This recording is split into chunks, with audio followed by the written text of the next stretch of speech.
Hi friends, അസ്സാം വലൈക്കും. ഞാനിന്ന് വന്നിട്ടുള്ളത് ഒരു സ്നാക്സിൻ്റെ റെസിപ്പി ആയിട്ടാണ്. നേന്ത്രപ്പഴം വെച്ചിട്ടാണ് ഈ ഒരു സ്നാക്സ് തയ്യാറാക്കി എടുത്തിട്ടുള്ളത്. അപ്പോൾ നമുക്കിത് എങ്ങനെ തയ്യാറാക്കാൻ നോക്കാം. അപ്പോൾ അതിനായിട്ട് ഞാൻ ആദ്യം തന്നെ മിക്സിയുടെ ചെറിയ ജാർ എടുത്തിട്ടുണ്ട്. അതിലേക്ക് നേന്ത്രപ്പഴം ഇതേപോലെ ഒന്ന് കട്ട് ചെയ്തിട്ട് ഇട്ട് കൊടുക്കുന്നുണ്ട്. നല്ല പഴുത്തിട്ടുള്ള പഴമാണ് ഞാനിവിടെ എടുത്തിട്ടുള്ളത്. ഇനി നമുക്കിതിലേക്ക് 2-3 ഏലക്കായ ചേർത്ത് കൊടുക്കാം.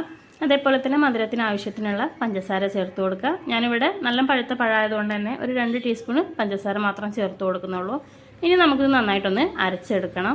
അപ്പോൾ അരച്ചെടുത്തിട്ടുള്ള ആ ഒരു ബാറ്റർ ഞാനിവിടെ ഈ ഒരു ബൗളിലേക്ക് മാറ്റി കൊടുക്കുന്നുണ്ട്. ഇനി നമുക്കിതിലേക്ക് വേണ്ടത് തേങ്ങയാണ്. അപ്പോൾ ഞാനിവിടെ ചിരകി എടുത്തിട്ടുള്ള തേങ്ങ 1 കപ്പ് ചേർത്ത് കൊടുക്കുന്നുണ്ട്. അതേപോലെ തന്നെ 1 കപ്പ് മൈദമാവും കൂടെ ചേർത്ത് കൊടുക്കുന്നുണ്ട്. രണ്ടും ഞാൻ 1 കപ്പാണ് എടുത്തിട്ടുള്ളത്. 250 ml കപ്പിലാണ് ഞാൻ എടുത്തിട്ടുള്ളത്. പിന്നെ ഇതിലേക്ക് ഒരു 1/4 ടീസ്പൂൺ മഞ്ഞൾപ്പൊടി, ഒരു നുള്ളു ഉപ്പും കൂടെ ചേർത്ത് കൊടുത്ത് കൈവച്ച് നന്നായിട്ടൊന്ന് കുഴച്ചെടുക്കുക.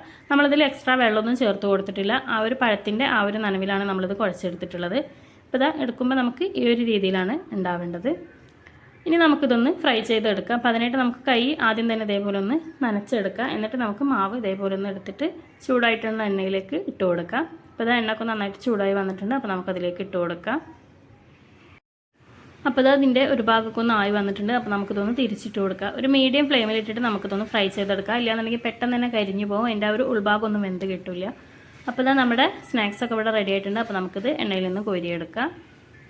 അപ്പോൾ നമ്മുടെ ടേസ്റ്റി ആയിട്ടുള്ള ഈവനിങ് സ്നാക്സ് ഇവിടെ റെഡി ആയിട്ടുണ്ട്. അപ്പോൾ തീർച്ചയായിട്ടും എല്ലാവരും ഒന്ന് ട്രൈ ചെയ്ത് നോക്കുക. വീഡിയോ ഇഷ്ടപ്പെട്ടാൽ ലൈക്ക് ചെയ്യാനും ഷെയർ ചെയ്യാനും സബ്സ്ക്രൈബ് ചെയ്യാനും മറക്കരുത്.